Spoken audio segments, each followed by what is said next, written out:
स्कूटरे एवं हाथ में माइक और स्कूटी पर बैठी हैं पश्चिम बंगाल की मुख्यमंत्री ममता बनर्जी और निशाने पर मोदी सरकार है। এই দেশটাকে মোদি সরকার বেচে দিচ্ছে, সমস্ত কিছু বিক্রি করে দেওয়া হচ্ছে।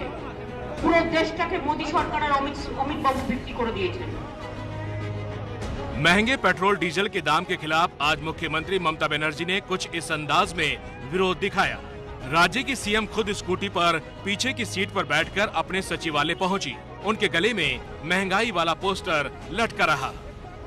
जैसे ही ये तस्वीरें सामने आई, बंगाल की राजनीति में हलचल मच गई।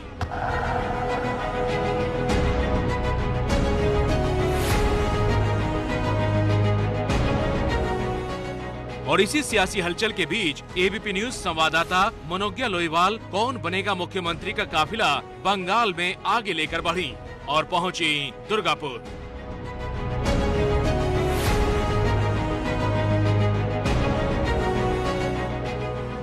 यहाँ सड़कों पर घूमते हुए मनोज्ञा लोईवाल को हर तरफ चुनावी दलों के झंडे, बैनर दिखाई देने लगे।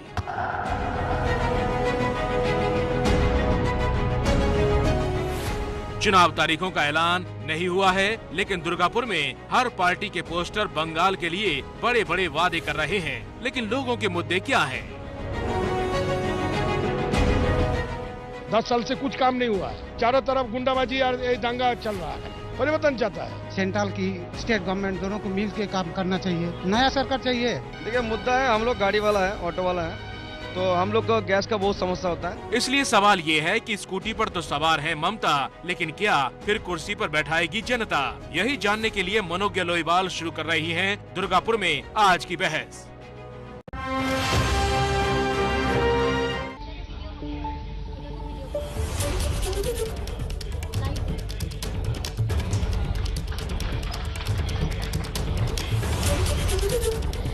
नमस्कार, आमी मनोज्ञा लोईवाल और आप देख रहे हैं कौन बनेगा मुख्यमंत्री।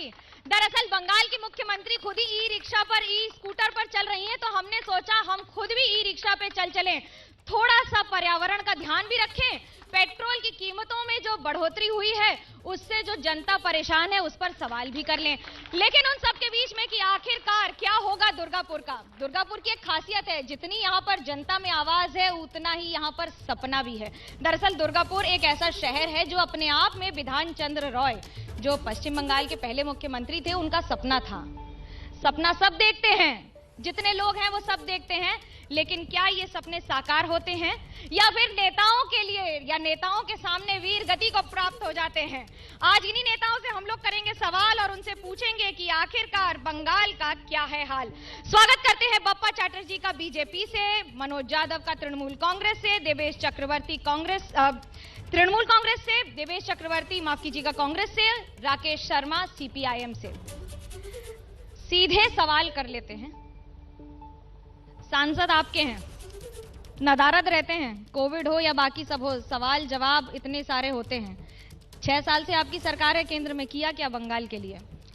जी, बंगाल के लिए हम लोगों ने जो किया और जो करना चाहा, वो बंगाल में जो खून, संतरास और धर्षण की राजनीति चल रही है, जो लूट खसोट की राजनीति चल रही है, जिस वजह से बंगाल का डेवलपमेंट रुका हुआ है। और आपने पूछा जिस सांसद नदारत रहते हैं, मैं बोलता हूं इस कोविड के दौरान हमारे सांसद अहलुवालिया जी ने 50 लाख रुपया गवर्नमेंट हॉस्पिटल को प्रोवाइड किया था, सब डिविजनल हॉस्पिटल को प्रोवाइड किया था। यहाँ जितने भी लोग फंसे हुए थे दूर दराज शहरों में, उनको लाने के लिए बहुत तरीके से व्यवस्था एवं उनके लिए घर तक जो चावल माननीय प्रधानमंत्री भेज रहे थे, और ये चावल चोर सरकार, तृणमूल की सरकार जो चावल चोरी करने में व्यस्त है, वो चावल भारतीय जनता पार्टी के कार्यकर्ता अहलुवालिया जी तथा बाबुल सुप्रियो के कार्यकर्ता डोर टू डोर पहुंच के लोगों तक मुहैया करा। क्या ये बात सच है? साथ में है इनके इस बात पर आप? बिल्कुल गलत है। चावल केंद्र सरकार नहीं देती है, चावल पश्चिम बंगाल सरकार देती है। और भारत में एकमात्र ऐसा राज्य है जो कोविड से लेकर अभी तक चावल फ्री में दे रहा है। और हमारी सरकार बनेगी तो हमेशा के लिए हम चावल फ्री में देंगे। हमेशा के लिए देंगे? अभी तक तो आप जून तक दे रहे थे। ये बता दीजिए कि बिधान चंद्र रॉय का सपना था, कांग्रेस का सपना रहा है, क्या सपने का बंगाल ऐसा है या फिर सिर्फ नाम में सोनार बांग्ला है? देखिए 45 साल पहले हम लोग इस बंगाल में क्षमता में थे, जब हमारा चीफ मिनिस्टर डॉक्टर बिधान चंद्र राय पंडित जवाहरलाल नेहरू को देके ये पूरा दुर्गापुर का निर्माण किया था। जितना भी यहाँ पर कल कारखाना है तभी सब तैयार हुआ था। उसका बाद अभी सीपीएम का शेष टाइम में वो लोग भी कुछ कोशिश किया था। अच्छा, सीपीएम साथ में है तो उन्होंने कुछ कोशिश किया था। 34 साल थे यहाँ पर, आप बता दीजिए क्या नई यहाँ पर फैक्ट्रीज लगवा दी हैं आपने? 34 साल में वामपंथियों ने जो किया, 10 साल में तृणमूल कांग्रेस की सरकार और 2014 से मोदी जी की सरकार, उन्होंने पतन का काम किया। दुर्गापुर में मैंने आपसे पूछा 34 साल में आपने क्या किया, ये बताइए। जिसने पतन किया वो छोड़िए। 34 साल में हम वामपंथियों ने ही भूमि सुधार का काम किया था। हमने ही जोतदारों से जमीन छीनकर। अरे मैं उद्योग की बात कर रही हूँ सर। उद्योगों के बारे में ही बता रहा हूँ। दुर्गापुर में आज तो वामपंथी सरकार आने के बाद ही दुर्गापुर जैसे शहर में प्राय 42 नए छोटे बड़े मझारी लोहा इस्पात का कारखानों का निर्माण वामपंथी। 2 पीएसयू थे आजादी से लेकर अभी तक, 2 ही हैं बड़े यहाँ पर, उसके आगे कौन से बढ़ गए ये बता दीजिए। बात यह है, पीएसयू तो निर्भर करता है केंद्रीय सरकार के नीतियों के ऊपर। केंद्रीय सरकार के ताला लगवाना यूनियन का काम है। ताला लगाना यदि यूनियन का काम है तो सरकार की कृति तो कहाँ रहता है जो कारखाना खोलने में नाकामयाब है।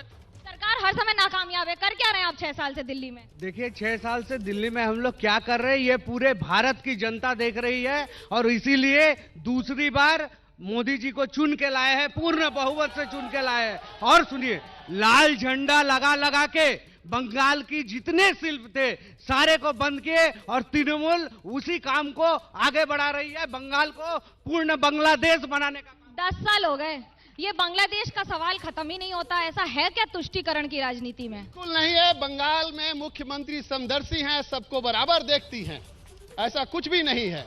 और बंगाल में सबसे ज्यादा विकास हुआ है, इनसे पूछ लीजिए।